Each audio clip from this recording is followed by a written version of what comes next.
This afternoon, we are joined by the artist Zach Blas in conversation with Professor Kris Paulsen about a new meta work that Zach has created for the exhibition, Icosahedron, which can be viewed in the lobby just outside the cinema. Both highly ambitious and remarkably timely, Icosahedron is a fully interactive, artificially intelligent crystal ball that predicts the future, or at least the future as it might be imagined by a cadre of Silicon Valley executives well-versed in the writings of Ayn Rand. As you might suspect from the complexity of this work, Zach works in a truly expansive manner. An artist, filmmaker, and writer, his practice spans technical investigation, theoretical research, conceptualism, performance, and science fiction. Zach is currently a lecturer in the Department of Visual Cultures at Goldsmiths University of London. Blas has exhibited, lectured, and held screenings internationally, recently at the 68th Berlin International Film Festival, the 2018 Creative Times Summit, the Los Angeles County Museum of Art, Art in General New York, the Institute of Modern Art Brisbane, and the Institute of Contemporary Arts Singapore, as well as Whitechapel Gallery in London. Zach is joined today in conversation with Kris Paulsen, Associate Professor in the Department of History of Art and Film Studies program at Ohio State University. Kris teaches on contemporary art, new media, and curatorial practice. She is the author of Here, There, Telepresence, Touch, and Art at the Interface, which received the 2018 Anne Friedberg Award for Innovative Scholarship. She has published widely on topics such as net art, guerrilla video, and artificial intelligence. And from 2012 to 2016, she was co-director of the Center for Ongoing Research and Projects in Experimental Art Space in Columbus, Ohio. Just before we begin, I'd like to thank many of the people that have helped make Zach's commission and this public program a success. Thanks especially to our Education and Public Programs team, Nisa Mackey, Alexandra Nicom, Jackie Stallman, and Aisha Mazumdar Stanger. The Body Electric Public Programs are supported by Eleanor and Bobby Kerr. The exhibition is made possible by generous support from the Carl and Marilyn Thoma Art Foundation, with additional support provided by Ellen and Jan Breyer and the David and Lenny Moore Family Foundation. Please join me in welcoming Zach and Kris to the stage.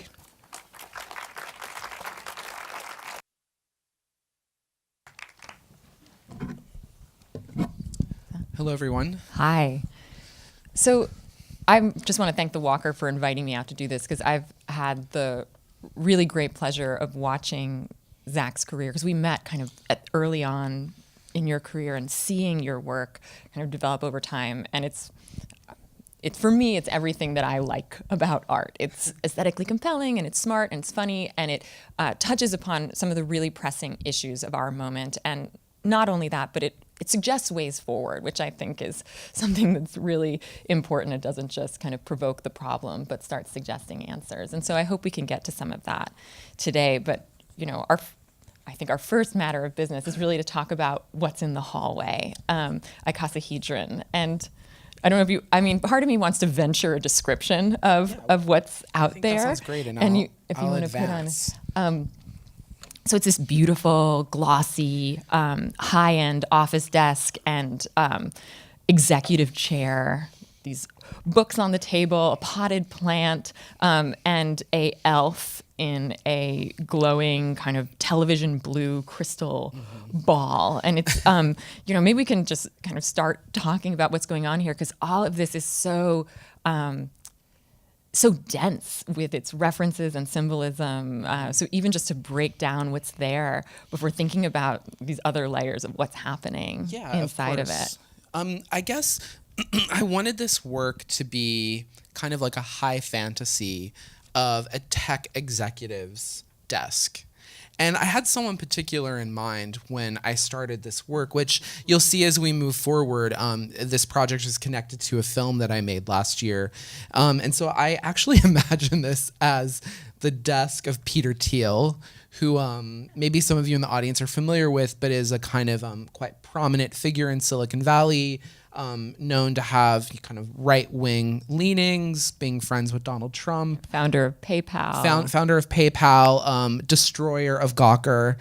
And also Peter Thiel founded a company in 2004. He co-founded a company called Palantir Technologies, which I've been doing a lot of work around for some years now. And Palantir has had kind of dubious engagements with like secret government surveillance, a lot of counter-terrorist efforts in the U.S. Yeah, and a movement into the corporate world too, where exactly. they export their products to corporations to spy on their own employees. Yes, among and other also things, they right? are the company that is solely responsible for predictive policing rolling out across the state of California.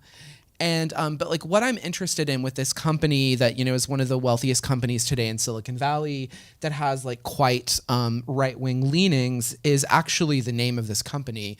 Maybe there are some fantasy geeks in the audience, but the name of the company, Palantir. Palantir is actually a word from the books, Lord of the Rings books, and it refers to the crystal ball that the Palantir is the crystal ball that wizards use in Lord of the Rings to see other places and to communicate across distances. It's the I looked this up. It's the word in Elvish for far seeing for television. Actually, strangely enough, right? Exactly. And that there are all these crystal balls that are networked to each other, that they can't be destroyed by man's hands, that they they eavesdrop on each other. Mm-hmm. There's a really deep set of references when you name your company, your data gathering and surveillance company after these mystical characters. Yeah, it actually goes quite deep. Like as I've been able to kind of unlock some of this, because Palantir is quite secretive, but some of the elements that aren't secretive, for instance, is the company's slogan, which is "Save the Shire." So that's already kind of interesting because within the frame of the company, they're not interested in saving the world, but a quite particular geographic region where a particular race lives. And I had a friend of a friend who worked at Palantir, and I gathered some intel, and Palantir has kind of remapped the world through Lord of the Rings. So like countries and regions in the world are reconceptualized through this, but also the different types of people have been racialized through Lord of the Rings. So for instance, orcs within Palantir refer to terrorists.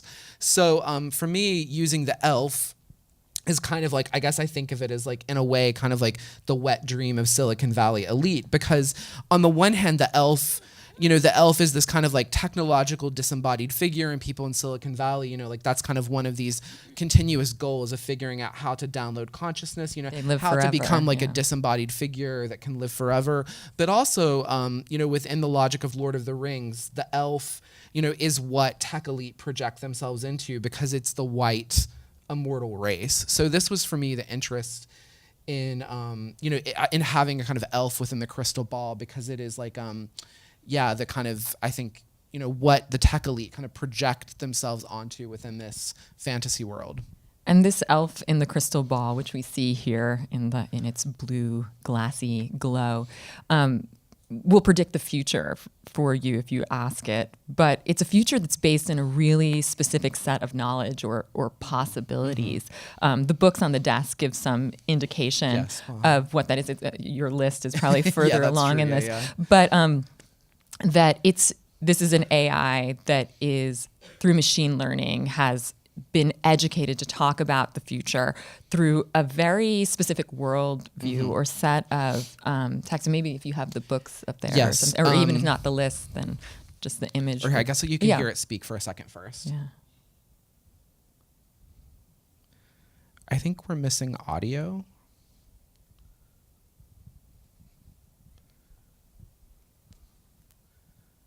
We're missing audio.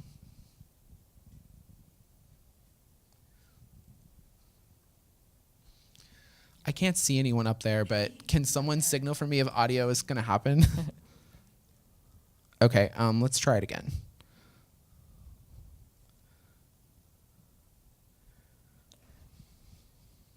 Still missing audio.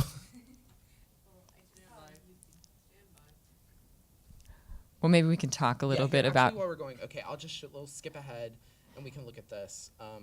So if you can read this, this is the list of texts that that Icosahedron. Okay, we So can just. it's been educated on a series of texts in a really particular way, right? These texts here, which maybe you can talk about, represent aspects of the Californian ideology that we could say fuels a lot of Silicon Valley and its worldview, and so it's this that kind of the mind of this AI has been trained upon. Exactly. So what you're looking at is like all of the kind of textual input the AI received to essentially kind of develop its personality. And actually it's a quite dumb AI, because usually when you're training an AI, to be rather robust, you're giving like thousands of texts or even tens of thousands of texts, but I've chosen 20, and you can see they're divided into positive, neutral, and negative or critical. And basically the positive texts are right, they're kind of like pure Silicon Valley ideology for the most part. The neutral texts are actually mostly fiction that is evoked on kind of either side of the equation, and then there's a set of texts that are actually quite critical of what is kind of going on in Silicon Valley. But this structure is very particular, and it's actually modeled after the children's toy, the Magic 8-Ball, which I'm sure a lot of you are familiar with. Yeah. And so maybe you can explain then how the Magic 8-Ball and the icosahedron that's in it, the 20-sided die that we might know from the Magic 8-Ball or from fantasy gaming too. There seems to be, an important connection there as well. That it's provided a structure for this machine learning in a really particular way, right? Yeah. That 20 book limit is not just about the California ideology and the edges of it, which brings in, countercultural ideas around the left mixed in with these neoliberal kinds of manifestos for objectivist kind of realities, that you've used this as a structural model for how an AI might operate. So maybe you can talk a little bit about that and why the icosahedron, or why the Magic 8-Ball? Yeah, I mean, there's kind of two elements, I guess you could say, of children, like of kind of referencing the fantasy world of children in this work, and that's partially, I mean, in a kind of like I like to have humor in my work, and one way for me to do this was that like if I was going to make a work that was critical of this, I wanted to kind of serve the tech elite the critique I think they deserve. And I think they deserve that through it's childish. I think they deserve that through children's toys. And so the Magic 8-Ball was very appealing to me because, it is this device that is so kind of deep in American culture, playing with predicting the future. But what's interesting about it, if you crack open the Magic 8-Ball, there is a 20-sided die inside it, right, which is called an icosahedron. And I was really interested in this object because it basically draws attention to the very practical material constraints that kind of govern the logic of the Magic 8-Ball. So of course, when we experience it, maybe at the level of the interface, or if we even think of it as a black box technology, we're just kind of like shaking it around, waiting to see what we get. But if we actually crack it open, you've got this object inside, that gives like very particular material limitations. And so I was interested in thinking about the limitations of the Magic 8-Ball, and actually how that's an interesting object to use to think about the way data analytics and data prediction are working in Silicon Valley. Because of course, like, the idea of like, futurists, like in California, you can be like a futurist and that's your profession. And there's a kind of like, almost unfettered quality to this, like a kind of, like a kind of whimsically like ignoring material constraints and like kind of like social reality of all of this. So I like that the icosahedron draws attention to like the material limitations of all of these technologies, because no matter how sophisticated the data analytics software that's being used, there are always limitations of what can happen.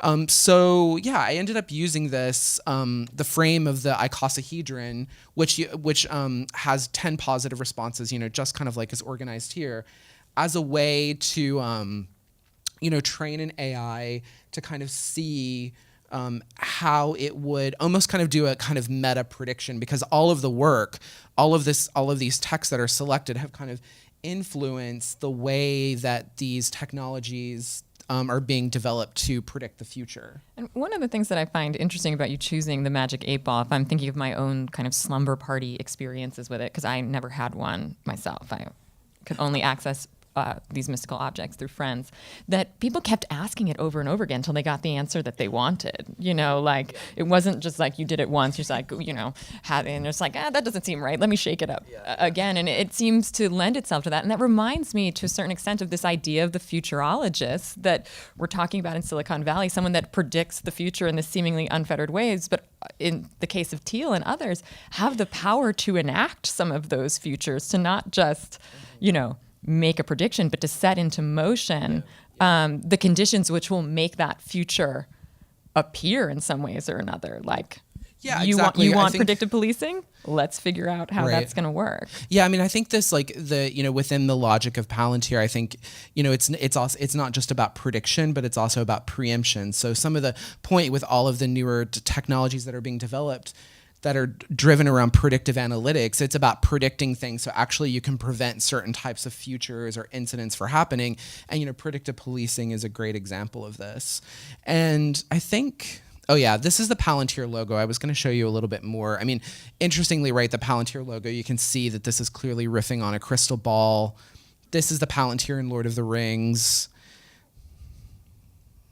And here is Peter Thiel with Donald Trump. And actually, I kind of started following this line of, at Palantir, they're not an isolated company. There are many companies in Silicon Valley that actually use magic and fantasy to kind of conceptualize the work that they're doing that has a very particular political viewpoint. And interestingly, I was doing research with crystal balls. I thought it would be interesting to show you, like, actually, Donald Trump recently did a crystal gazing session in Saudi Arabia. Maybe some of you saw this. So this is actually in Riyadh in Saudi Arabia, launching a new center to combat global extremism. I think the center is called Global Center for Combating extremism.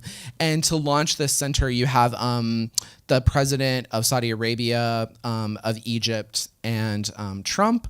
And basically, to launch this center, they had to put their hands on this glowing orb to basically open the. So I think this is it's interesting. It's not exactly a crystal ball, it's somewhere between a kind of a crystal ball and a globe if you actually look closely at this. But again, just kind of seeing how these objects are popping up and being used to kind of represent certain types of political views on the world and their relationships to emerging technologies. Yeah, I wonder if you can, we didn't get the audio on it before, I'm not sure if it'll come back, but kinds of predictions that that's right. Let's go back. So is the elf in there named Icosahedron, or does it have a name? Yeah, it's kind of... How do I refer to it? Yeah. You can call it Icosahedron. Icosahedron in there. Maybe. When you ask Icosahedron Mind to fluidly rumble. What is the future of Netflix and streaming entertainment?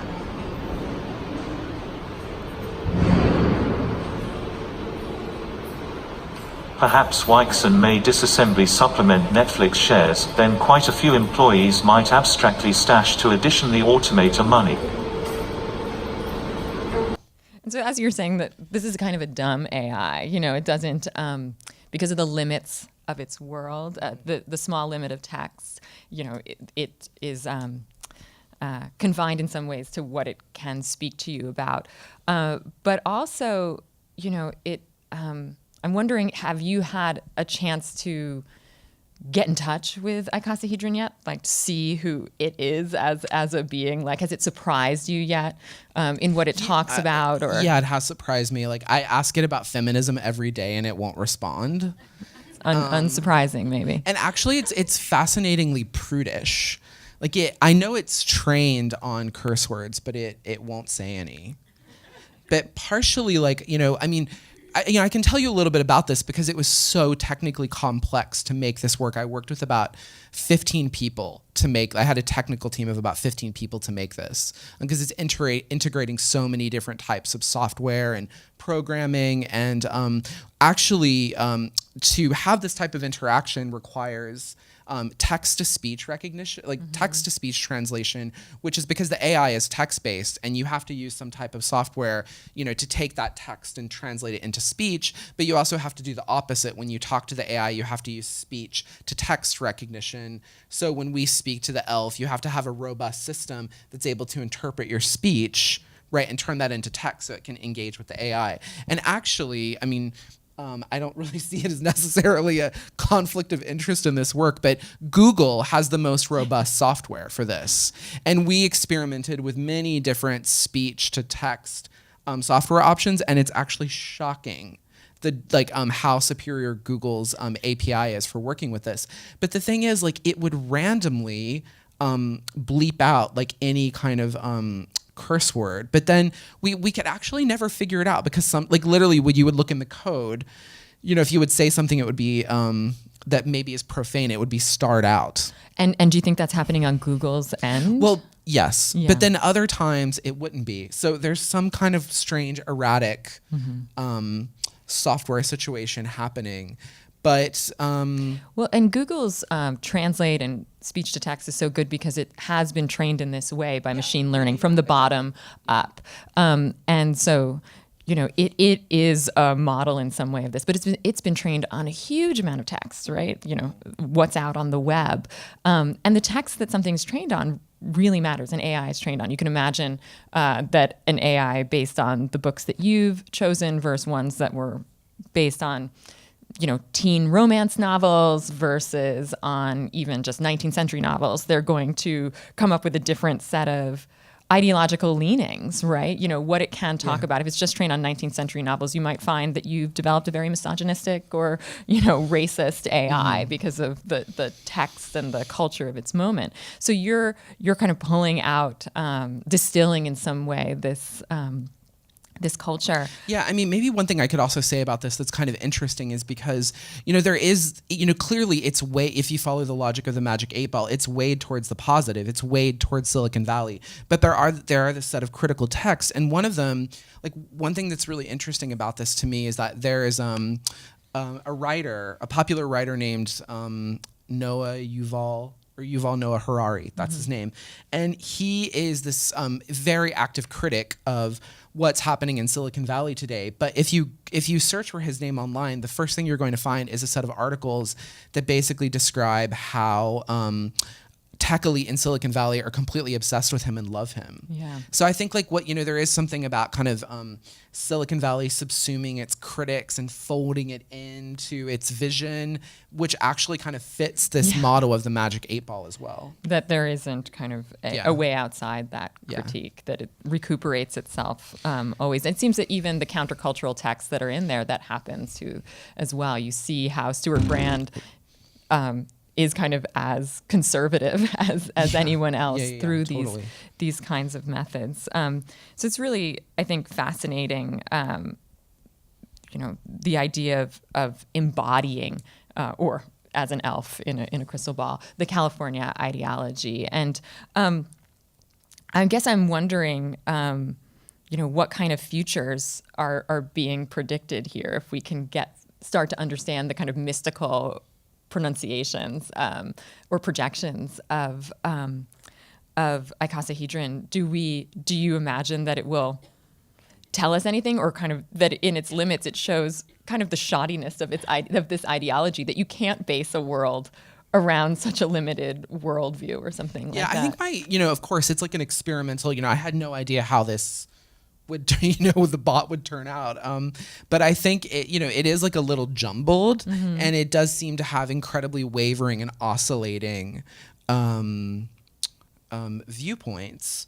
But I guess also, I think what's, striking to me about it is that that it is able to talk about a lot of pressing issues today. And I actually didn't know if that would happen. So, if you ask it about climate change, if you ask it about I don't know, like finance, if you ask it about housing, it actually has thoughts on all of these topics. And I think, like whether that makes sense or not is, I think, another situation, but I think it's, to kind of think of it a little bit more structurally. And it's interesting just to see like, whether the sentence syntax makes grammatical sense. It's interesting just to see like what words are placed in relation to one another. That actually reveals a lot about the intelligence and the philosophical worldview of the texts. I think this idea you brought up, both about the actual die that gave the idea, the 20-sidedness, the limitations, the constraints, the material constraints of not just that magic 8-ball, but of these texts kind of limit the future that can be foreseen from it.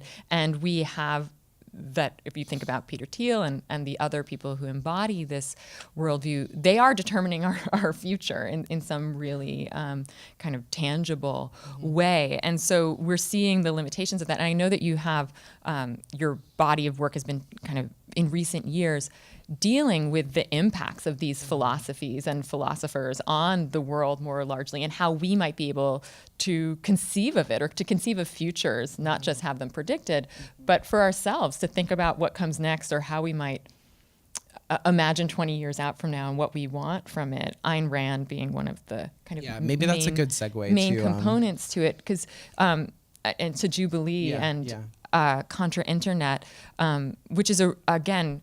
There's something about your work that makes me want to venture these wild descriptions of them, because they are so wonderfully kind of bizarre in their first encounter. I don't know if you want to show images here. Or I'll just say, something about this quickly. One of the works that I made recently, and actually the work Icosahedron is directly emerged out of this project Contra Internet, which went on for about 5 years for me. But the centerpiece of this work is actually film installation, which you're looking at, called Jubilee 2033. And it's a queer science fiction film.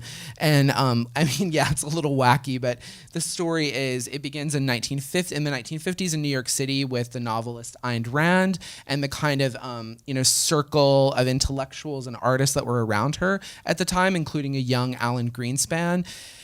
And they take LSD, are visited by an artificial intelligence that helps them time travel into 2033, where a crumbling Silicon Valley has been like occupied by queer militants, and there's a contrasexual contra-prophet named Nootropics that teaches.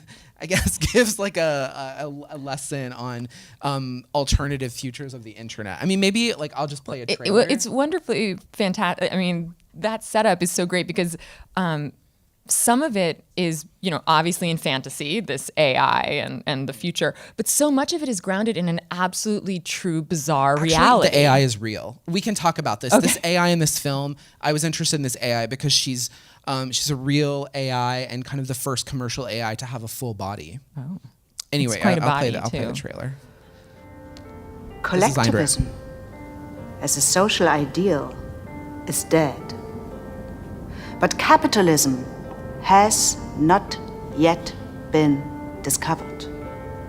Why partaking in this perverse gesture, which I will hesitantly, yet rationally, indulge my loyal followers, let us scour in the outer regions of our mind's perceptive capacities for capitalism's unknown ideals.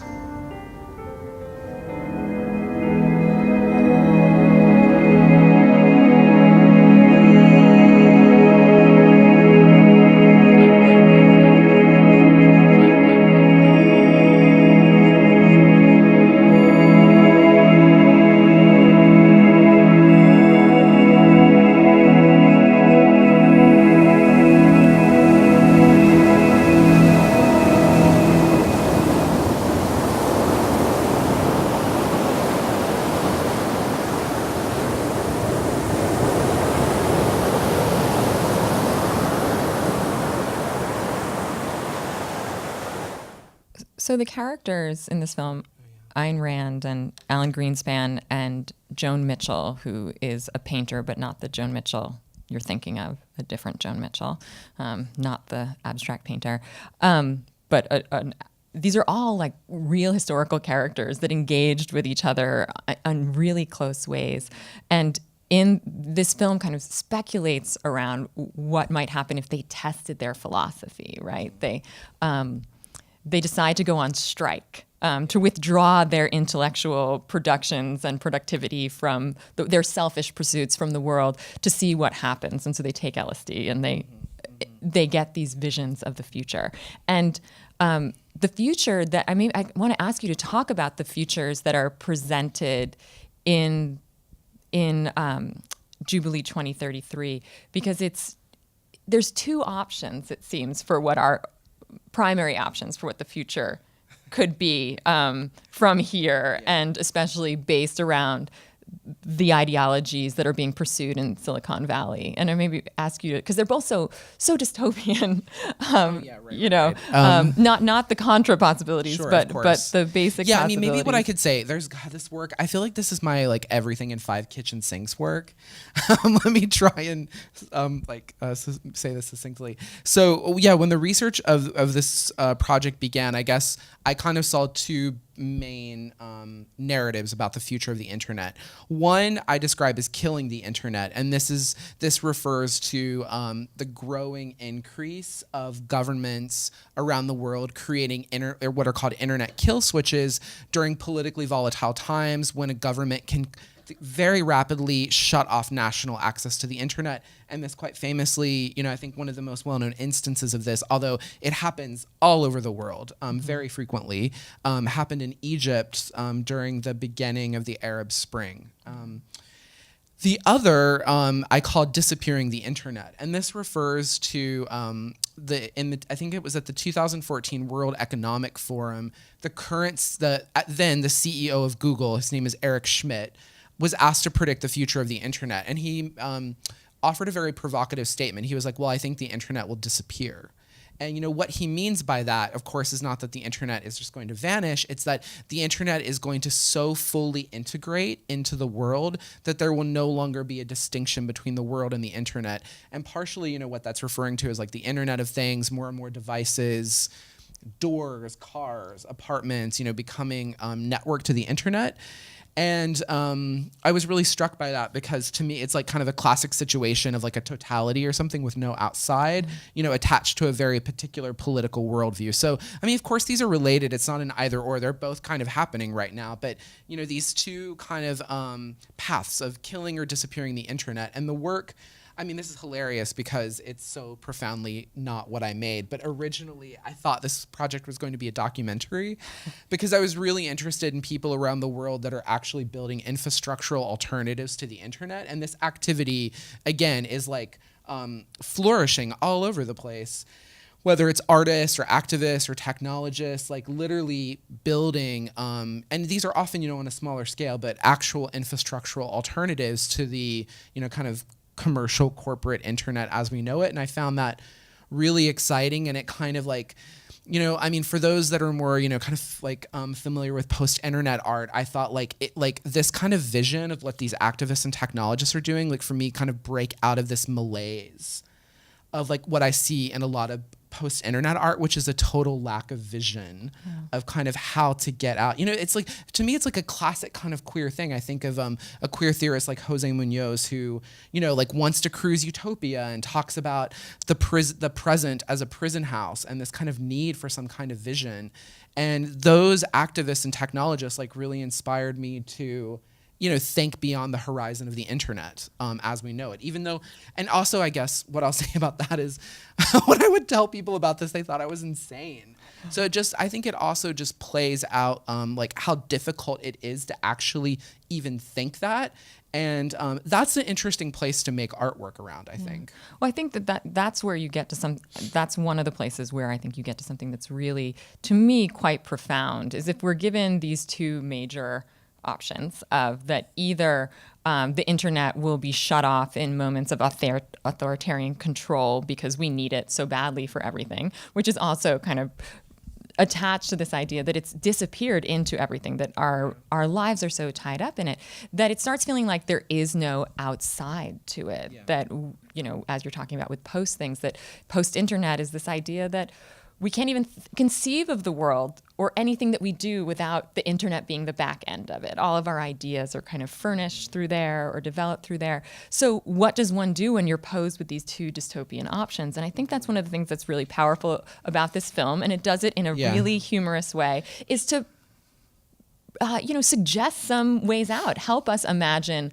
a world that is not dominated by the internet. And how do we start to imagine possible other futures that aren't so rigidly constrained by a technology that, as liberating as it might have seemed early on, has come to become the primary means for control of all of us, both in terms of our information, but even our lived lives and bodies. And if we think of the Internet of Things, the infrastructure of the world is tied up in the internet, and turning it off could collapse whole economies. Exactly. And that also connects to, I guess maybe one little element I should say about this film is that it's actually a reimagining of scenes from a film from 1978, this is important for me because there's always this queer element of my work that I just want to be very felt and present, and it's a reimagining of a film by Derek Jarman, who is a British queer filmmaker, painter, AIDS activist. And in this film in 1978, which is just called Jubilee, it actually begins with Queen Elizabeth I. And she asked her spiritual advisor to help her see the future of England. And they call forth a spirit, and Queen Elizabeth travels into late 70s London, which is the current time the film was made, but it's rendered post-apocalyptic. And it's kind of like she's forced to bear witness to something that she's complicit within setting in motion historically. And, there's girl groups roaming around killing cops and lots of gay sex. It's one of my favorite films. And but that her kinds of laws and the ideology she kind of forced upon England produces all of that directly. And you see, and I just want to pull out that because that's what Ayn Rand sees, that exactly her ideology has wrought these not only the terrible futures of shutting the internet or absorbing, but these contra internets that you're talking about. This desire to get outside is produced by that same ideology as well. Yeah, and maybe what I'll say is I love to think of Ayn Rand. If Derek Jarman's film is about the future of England, my film is about the future of the internet. And there is a queen, and I think of Ayn Rand as the philosophical queen of Silicon Valley.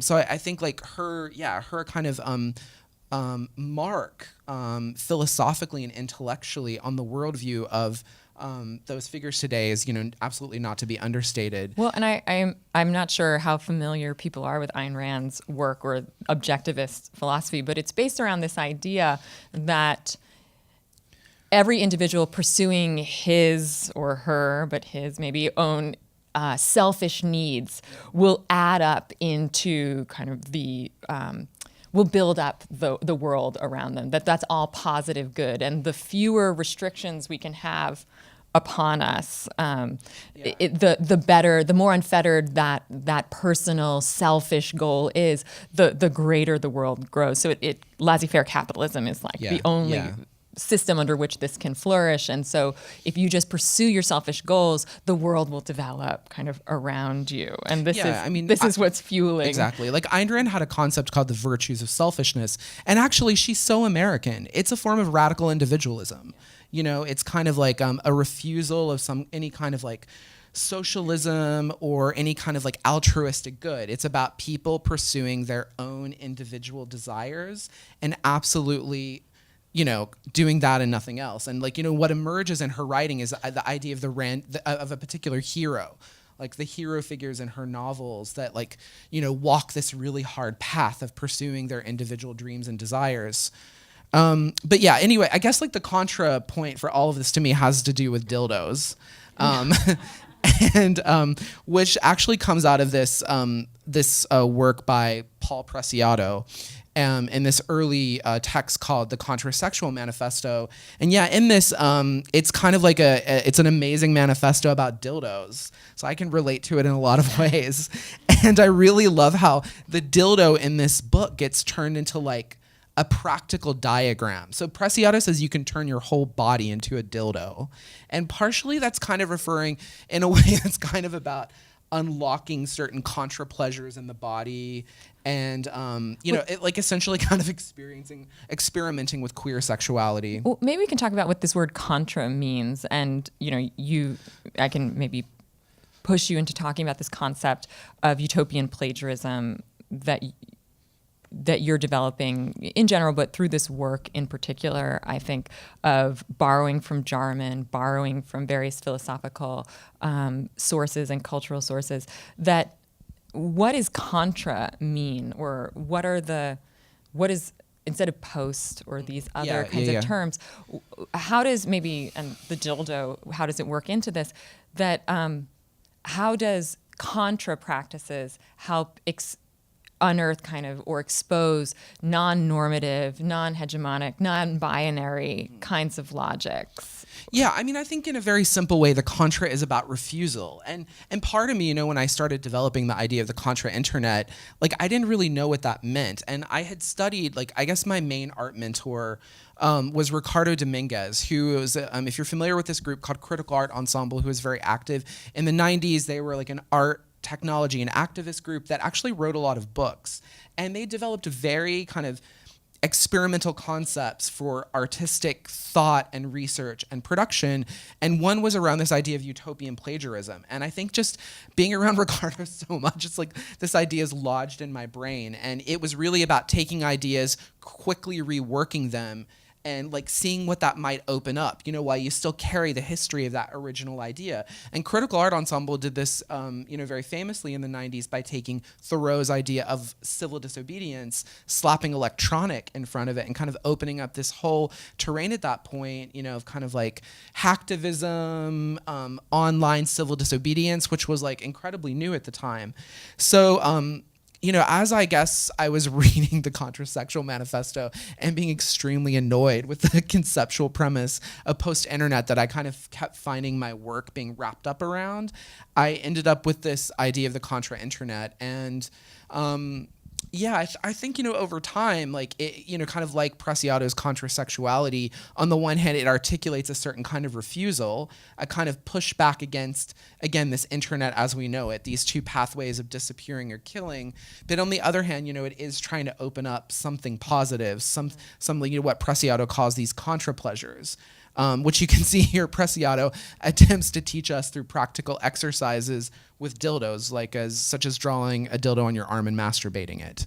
And I meant this as a serious question. For me, like doing all this research, I came up with the question, what is the dildo tectonics of the internet? And I guess like what I meant by that is like, if the dildo for Preciado is the thing that kind of undoes normative sexuality, like what is that thing? For the internet. How do we find these in-between spaces, or these non-totalized, non-hegemonic, non-normative places for the internet to develop? Yeah. And it seems like mesh networks and these alternative practices are part of that, but to think that there is an outside to the internet, that there's space for something that's outside of that network, because working inside the network is going to have a bunch of limitations. So how do we create new space for it? And I think that part of what's really important about that is that, especially through teal, predictive technology, artificial intelligence, we're seeing a world develop within network culture that is really repressive in these very intimate ways in relationship to our bodies, and how we get caught up in these systems of repression and control, especially if you are a non-normative body or a non-conforming subject in some way. So that thinking outside of the internet in the ways that you're suggesting us to do has real political importance and is oppressing. Yeah, and I think the point is like that battle has already begun. Yeah. Like people are literally doing this. As an artist, like I'm trying to kind of deal with it maybe on a more imaginative, conceptual level, but people really already are trying to build alternatives to the internet. And I think that is like a major political battle that is going to play out, now and in the years to come. Well, and as it comes out in in Jubilee, it's an uprising, and it has a pedagogical angle to it. You've talked about this figure of New Tropics in the film, who I know you have a video of it. I don't know if you want to show it, but yeah, I can show like a. And maybe you can talk a little bit about that. Yeah, that's. Maybe you can. This is the clip that would be great if you could mute or turn down. I'm sure you've heard Andrea Bocelli, so. Yeah, so this is Nootropics, which is played by the artist Castles. And, I kind of think of this world, like my joke with this is like it's called Alphabetville or Alphabet World, which is because the parent company of Google is called Alphabet. And I think about the kind of epistemological claim that such a company kind of implies and makes. And it's kind of this world, this character kind of teleports into this kind of pure Silicon Valley world, which is just kind of essentially all stripped down to just like the kind of network logic of nodes and edges, dots and lines. And they are doing this kind of strange dance workout routine that like over time starts to kind of break this structure up. And you can see it happening here. Yeah, and they're kind of almost like this campy cyborg with a computer graphics dildo that is gushing this liquid, which is like my kind of queer joke on Ayn Rand's The Fountainhead. And this fountainhead is breaking down or actually inserting itself into the spaces between the nodes of the network, right? Trying to find space within this network to not only break it apart, but to operate in, right? Yeah. That can't be confined by that. And I think that this logic or this need to get in between these nodes to break it apart is so present in your body of work, which is, it's such to me, a really coherent body of work. It all is tied together by these threads that, by political threads, by conceptual threads, by these references, that you have a body of work that's about the mind and artificial intelligence, algorithms, these kinds of things that we've just been talking about, but other ones about how all this stuff directly impacts physical bodies. And I wonder if we could talk about some of those I think works.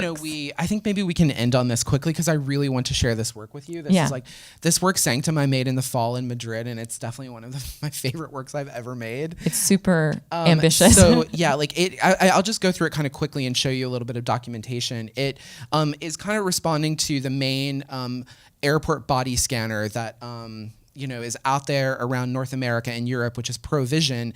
And I guess I really started thinking about these body scanners in Frankfurt when I watched this video that plays while you're going through the when you're about TSA to go through line, your airport security experience. And essentially it's like white heteropatriarchal romantic comedy that kind of normalizes security. Well, not just normalizes it, but intensely eroticizes it. These two young, attractive erotic people are making eyes at each other across the TSA line, taking off their belts, maintaining eye contact in this weird security strip tease that just makes the airport seem like a place you really want to be, maybe, for this. And of course, or like that it's trying to sell this to you as a potential like experience at the airport. You know? And I think like they're really proud of this in the Frankfurt airport because I've seen this over a number of years when I travel in and out of Frankfurt. Like they're touching her breasts and his crotch. It's all very and mediated through these employees. It's such a bizarre fantasy So of something that's so violating. Yeah, exactly. I think like sexualizing this kind of violation, its relationship to security. Anyway, like I won't play the whole thing, but I became very obsessed with this, and also just because what was interesting in Germany is that this video was playing on top of that machine, the Provision.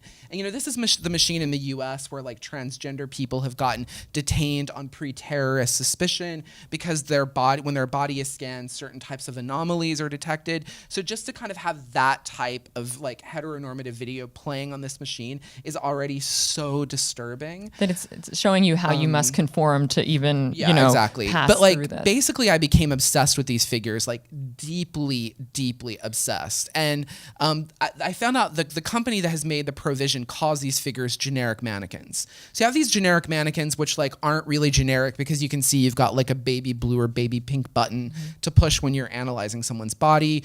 But I kind of was like, what is the after hours world of these generic mannequins when the airport shuts down? Well, especially 'cause like, and mannequins don't have genitalia. Like that's Right, one they of the don't have basic things genitalia, about them. exactly. So what's their So anyway, what's their you can life ask like? me more about this in Q&A if you want, but I guess I just started to see security more and more like this, which, is a sex dungeon.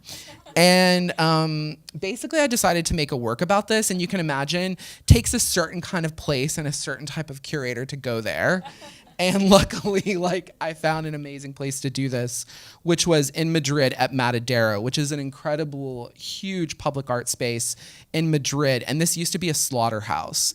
And actually, there's an enormous space for immersive visual art installations in this complex that is actually the former refrigeration unit of the slaughterhouse. So I thought this was perfect because it's kind of like a analog database of another time or something. And so I made this work called Sanctum, which is like trying to explore this world of the generic mannequins, relationships of like submission and dominance, sex and torture. And it's also kind of cannibalizing earlier work I made around biometrics. I mean, it's kind of a open, strange work. I'll just play it. And I guess what I should say with this clip, when you hear the music, like, this space was meant to feel like a sex dungeon, a detention center, a place of worship, a weapons factory, and a club. So there was like 20 speakers installed, and it was, if any of you have been to Berghain in Berlin, it was like kind of going for that vibe. Okay, this is about 3 or 4 minutes.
kind of move through these images as we wrap up.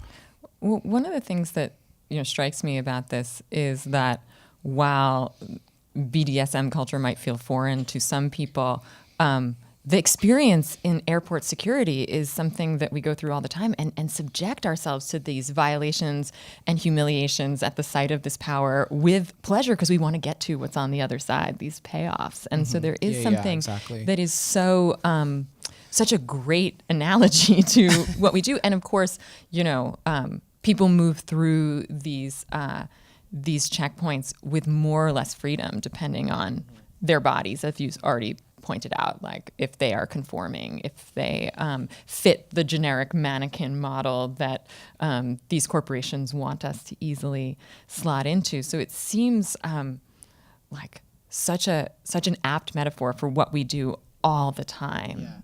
Yeah, I mean, I think I use it a little loosely, and I guess maybe like what I'll just end on is that I think of this work as a reimagining of the genre of body horror cinema. And so there are like horror motifs in this, but of course, like I really like humor and I want humor to be present. So I'll share with you a humorous element of the work. So, most horror films use Latin. Like Latin is a trope in horror, whether it's to send a demon away, to call forth a demon, it usually involves Latin. And in this techno track, when I worked with this musician, I wanted to produce a house track that had a male demon voice chanting in Latin. So I took security phrases and translated them into Latin. So the first one... Or did Google translate it? Oh yeah, they're Google translated, definitely. So the first one at the top is, if you see something, say something. Okay, I think maybe that's a good moment to stop. Thanks, everyone. Are there questions from the audience? Up front, there's one.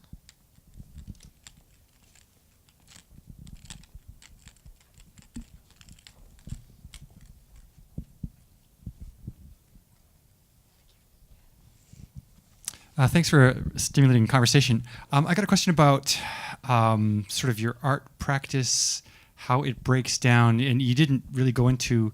You said one of the works you're considering creating as a documentary, like when you choose to be literal about something. In other words, and I can understand.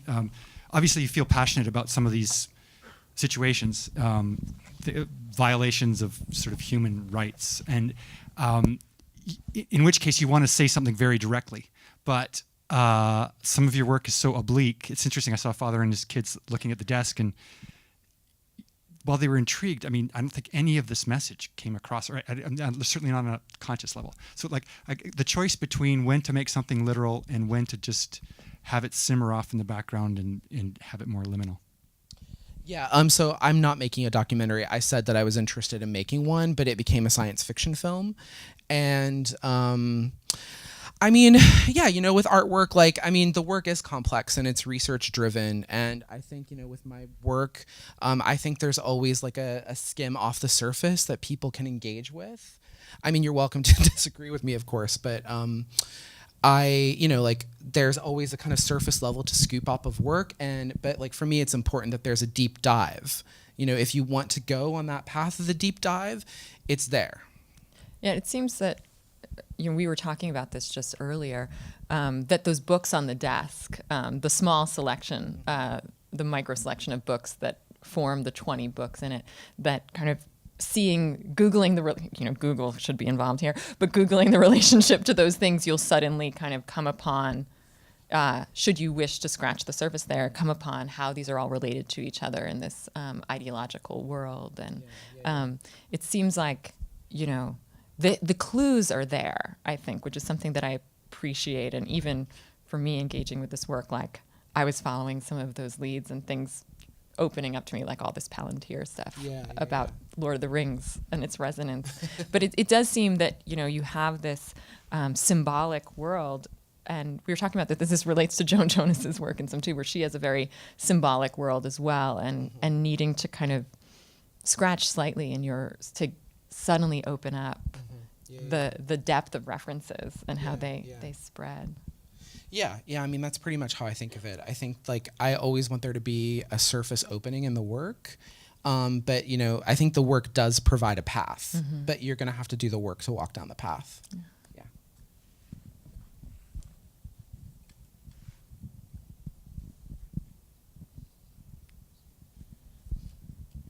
I'm really intrigued by these generic mannequins in your recent work, and I was wondering if you could talk a little bit. It seems at the same time that they represent both a dominance and a submission, because I'm thinking they're dominant in a certain sense, as you have to fit into one of two molds, the blue or the pink, before you can kind of enter into the provision.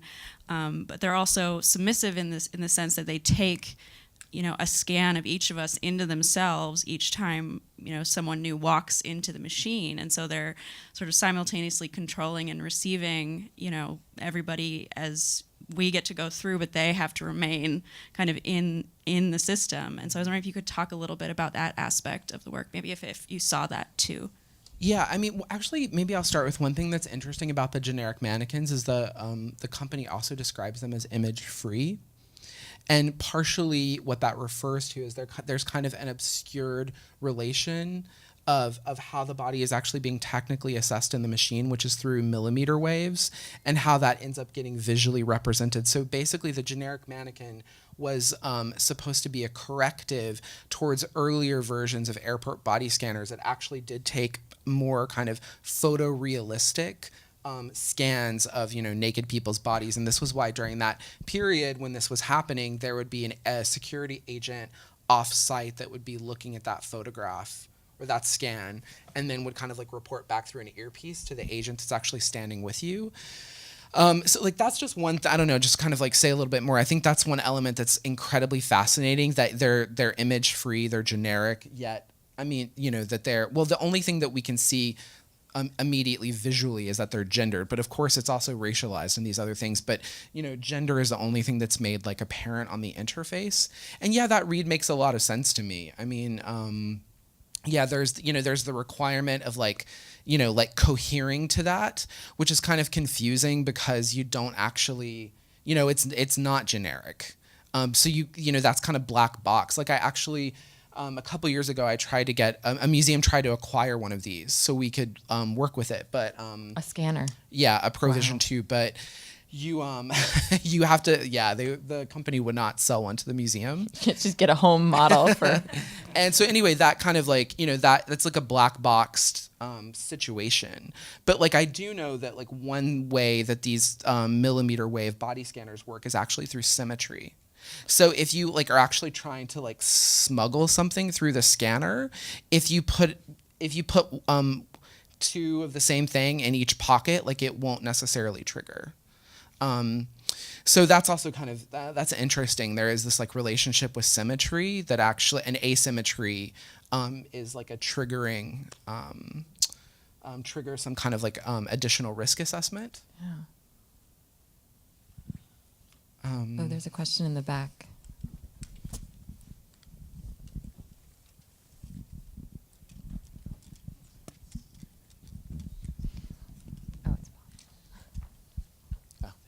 I can't see anything. Yeah. Hi.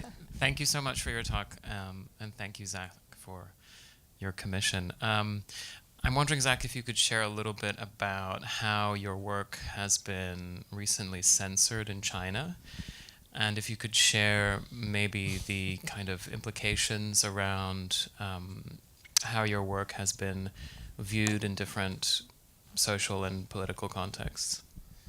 Sure. So this work that you're looking at is actually another work about artificial intelligence I made a couple years ago. It's a collaboration with an Australian artist named Jemima Wyman.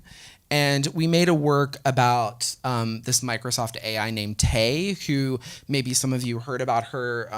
As soon as Microsoft released her, she basically was hacked by alt-right trolls on the internet that basically essentially kind of put words into her mouth and turned her very quickly into like a misogynist neo-Nazi. In under a day. In no, actually a matter of like 5 hours. Yeah. Like So we decided to make this work where we actually kind of resurrected Tay, like Bride of Frankenstein. And she kind of exists within this like Google Deep Dream psychedelic data and kind of talks about everything that happened. So yeah, I was supposed to be in this triennial that was that opened in December in China, in Guangzhou, in mainland China, and basically, here, I actually have the emails. In the end of November, like actually this work had been, like it had been invited to be in the triennial for actually, like 8 months in advance of receiving this email. And so first Jemima and I received this email that basically asked us to censor 2 sentences from, 2 spoken sentences from the work. Like this, of course, like evoked a whole bunch of debates because it was very last minute, travel had been planned, and, we just were trying to find a way to make this work at the last moment, but, we didn't want to censor the work, of course. And, in the video, these phrases are extremely contextualized because they're literally about alt-right internet trolls, like essentially forcing the AI to tweet and say these things. So that, it was kind of frustrating. And then in the midst of conversations about whether or not to agree to this, we were essentially completely censored and banned. And what is fascinating to me about this email was that it literally came 4 days before we were meant to go to China. And so...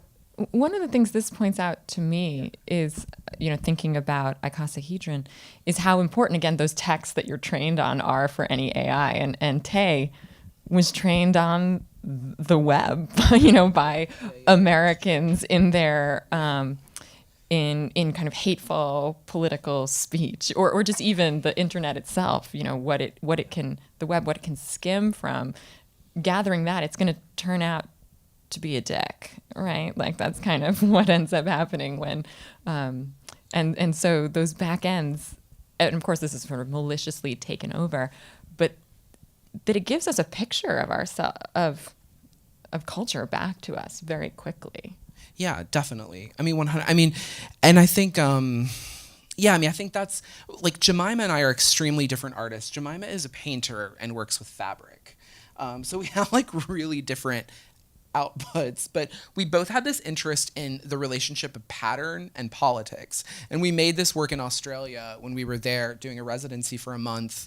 And we became really interested in this, the military term pattern of life, and to think about, like different informatic patterns, how this relates to AI and machine learning, and the politics and worldviews that it's connected to. So essentially, we like that, there are plenty of other AI bots out there, but it's the fact that Tay came into the world, as a 17-year-old female millennial. And, like this is kind of the way that Tay was treated, like through that particular human form. So it's kind of looking at, the relationship of gender to, things like machine intelligence, machine learning, artificial intelligence. And I actually have this screen grab because I was really interested in, Artforum included the quote, the official quote about why the work was censored. It's at the end of the first paragraph. And the kind of official line was that, and it wasn't just me, there were 4 or 5 artists that were censored and banned. And you can see the statement is because it doesn't match the habits and tastes of the people of Guangzhou. Which, Whose habits and tastes doesn't match, or like those, in some ways. Also I think these are global phenomenons, and I know the kind of the relationship of the internet and censorship is very particular and specific in China. I think all of the art. It was interesting that all of the artists except one were queer and feminist artists, but we, I think like the way that we try to approach this is like. I think we want to avoid a certain kind of moralism around engaging and speaking about this, but we were actually asked by the curators to not talk about this and to remain silent until after the opening had happened. But a journalist from the New York Times contacted all of us, so someone leaked, and we thought it was important to at least just talk about this so people know that it's happening. And I think, there's places like China and, certain places in the Middle East are these kind of like art world fantasies of going to these biennials, tons of money flowing. And I think, for us, the other artists that I've spoken with that were censored, it's just, it's a good kind of reality check about, what does it mean to be, doing this kind of work in China. And so the subversion there is not just in that they were censoring, isn't just in the work, but in your broader practice and your identity and the kinds of politics that come along with it. I think that's really, that's telling and hard. Yeah, and Pavel, maybe I could just respond quickly to that last part of the question. I mean, I think, my work has changed over the years. I had a work that I think, I've made work that's been like, kind of maybe more organized around almost like consciousness raising groups, which I feel like was this biometrics mask project I did for a number of years. And that was like working with groups of people for like a long period of time and then producing work together. But I was originally trained in film, and actually, Jubilee was the first film I've ever made. I never made a film after film school. So I've kind of come back to film, and like my art training was in tactical media and hacktivism, and I think like eventually that has become a little too limiting for me, because that type of training, it's all about making art as somewhere between a political tool and a conceptual object that's geared around active social change. And of course, I love that kind of work, but I think the interests that I've developed over the years, like I found that tactical media way of working was a little limiting, because like you don't always know the answer. You can't always come up with like a tool that can address the situation, and they can always go so far. So for me, like I kind of hit a difficult point with Contra Internet, which is actually why it took me so long to like kind of get through that project. And I ended up coming back to film because that was my original training, and it's I'm like a really crazed cinephile. And I think in my experience, I mean, for me personally, I'm interested in the film installations because I think they can hold a certain level of complexity and depth and layering that I found in this other mode of working has been a lot harder to get to, such as the mask work. Well, maybe that gets back to one of the first questions that we had about kind of the deep symbolism of your work. And this recent work is more ambiguous or even ambivalent at moments, where it really leaves a lot on the viewer to figure out, whether, what in Contra Internet, what you are actually advocating, or, I think it leaves a lot open. So is that ambiguity something that's now important to you to? Yes. Kind of and actually, it was like really hard for me. Yeah. I feel like when I made Contra Internet, I was having panic attacks about how ambiguous I felt it was. In worrying that you'd be misunderstood? Well, I just like, because my work had like totally not been that. It had been like in the past, like the queer technologies work I made in my early 20s, like it was very much about kind of tool-based kind of like provocations or suggestions for, kind of achieving some kind of practical alternative or making some kind of clear intervention. And I think, to me, it's like, it's also just speaking something about the technical landscape, the complexity, actually being a little humble about what you can achieve as an individual artist. And I mean, I don't know, it's also personal. I think it's like what I feel like I can do right now. And it's, I don't want to do the work of like building the alternative internet infrastructures, even though I'm engaged with some of those people. But it's like, I don't necessarily have that training. So you have to kind of ask yourself, if you want to be, engaged with this, like what can you do as an artist? And for me, like I'm interested in, kind of imagining and speculating out of that. But like, clearly, with Jubilee, like having all this kind of historical grounding around the work. And then also, coming up with concepts, and the discursive frame is like extremely important for me. And so like, often with work, like I'll come up with a set of concepts or a concept, that kind of lives with that work. And then, the work is always part of a larger world. Like with each project, there's always lecture performances and series of writings that go along with these. So the work is, like the installation is always just kind of like, one node of a much bigger body of work and inquiry. I think of it as variations on a theme, I guess. I wonder if you've mentioned your return to film. I don't know if there's a question in the audience, but, I'll let you do it first. Thanks. Hey, Zach, thanks for your talk. It's been really cool to see how your work has evolved since the surveillance masks, which is when we first talked. I was wondering, just like, for Icosahedron, Peter Thiel is such a figure that you were thinking about as you were making this work and conceptualizing this work. And I'm wondering like if you were to like meet him and talk to him, like what would you hope is his reaction, or like if he were to see it, how would you hope he'd respond? You know, I always think about that with artists who are thinking about a character or concept as they're making something. He probably knows all of this already, you know, about you. I don't know if I want to meet him. I mean, part of that is when I made Jubilee, I was required to meet with 4 lawyers and sign certain legal agreements specifically because Peter Thiel is featured in that film. I mean, like, and imagine it, you know, yeah. Yeah. Anyway, I because, you know, Peter Thiel is, you know, he's known for, you know, taking people and organizations down for defamation.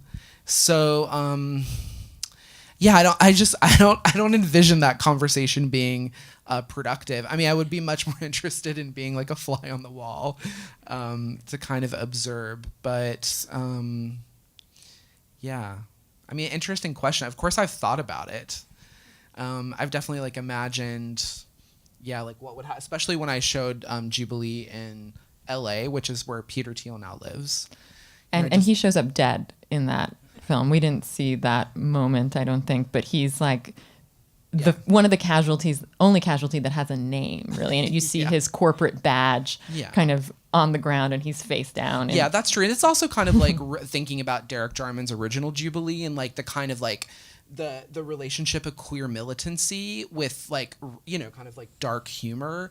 And in Derek Jarman's original Jubilee, the kind of queer punk leader murders Queen Elizabeth II, and she's like running through this bombed out London, and they attack her and kill her and take the crown. And I just kind of thought, like, if you're gonna touch Derek Jarman's Jubilee, you know, you kind of have to take down one of the rulers. So Peter Thiel had to fall. Cool. Any other questions in the audience? Oh, there's, yeah. So I was listening to, I think it was a radio program, and they were talking about predictive texts and how if you type in the pilot wanted to go to, and then it will say his, right? Or the nurse knew that she, and that how that's all kind of built in, and how then people have kind of gone in and like hacked that, right? And I look at what you've got here with Icosahedron, and you know how it's working from a particular set of data, and you were talking about how you don't have the technical knowledge to build that external out, you know, in the spaces internet. But have you thought about ways that you could hack the sort of pre-programmed, maybe sexist or homophobic, or you know, that sort of racism, that kind of thing in your work? Yeah, actually, an earlier work I made really directly addressed that, but it was specifically with biometrics and facial recognition, and it was thinking about like, you know, I mean, now, you know, when I made that work, biometrics were kind of starting to emerge, but now, you know, they're everywhere. They're in our phones, they're in like our passports and legal documents. And, you know, what is so interesting to me about biometrics is that they're, you know, they're the world's #1 border security technology. There's a deep belief in like, you know, this is like the most objective of objective measurements of identity that we can have. But like, you know, when you start to kind of dive into this, you realize, like you just said, there are all these kind of biases. Like when you really start looking at who's making this software program, what's the data set? Oh, it's a lot of white faces. That's why people of color are misrecognized or not recognized at all. And anyway, just I made this project that was thinking about masking, and I was really interested at the time in different social movements that, you know, would use masking not just as a way to like individually hide, but as a way to form a kind of positive collectivity that, you know, publicly presented a critique of like what it means to like appear and be represented by a political system. I mean, this could be like Anonymous, you know, or like Pussy Riot, or there's a lot of examples. And I was really inspired by this kind of essentially kind of collectivizing the face through masking. And so I did this project where I would work with groups of people and I would scan everyone's face using a 3D scanner. And then I would take all that data and basically, like, I wouldn't average it, but we would like composite it. And we would arrive at something that is kind of like excessive and not completely, recognizable as a human face. And it was a way of like using this biometric data, kind of like working against the ways it's normatively meant to be used as a way to kind of make a critique. And actually, part of that whole project was like, these public workshops where people could kind of learn about this. So yeah, like I've done a lot of that, but it's just it's previous work that I didn't show. And the one thing I would say about making work and what you can contribute, I guess I think the way that I think about this, the practice is like, there's like I think like I'm adding to like a collective project. Like there's other artists, there's activists, there are scholars, there's all these different types of people that are working on these issues. And I think the productive way for me to think about that is like, it's ridiculous to think, no one person is going to solve these deeply complex problems. But also one thing I think the art practice can do is like, help get a sense that these technologies are not set in stone. Their future is still up for grabs. And by kind of working on it, like thinking about how you plug in on a much broader scale with other types of like workers and activists and cultural producers, like to me, that's like actually where change, kind of adds up. So I think it just exceeds one person. But like I feel like I'm very like I think a lot about like how the work plugs into what other people are doing, and I kind of like I add what I can in my way. I wonder if that's a good. Yeah, actually, just want to say one thing before we finish. I want to acknowledge Scott Kepford here, who is a architect and designer that I work with, and he has been like on my team pretty much. I think you've worked on like everything I've made except I'm here to learn. So, and Scott basically took my drawing of the desk and turned it into like proper architectural blueprints, developed all the fabrication diagrams for Sanctum. So he's here, he came from LA, and I think he deserves some acknowledgement.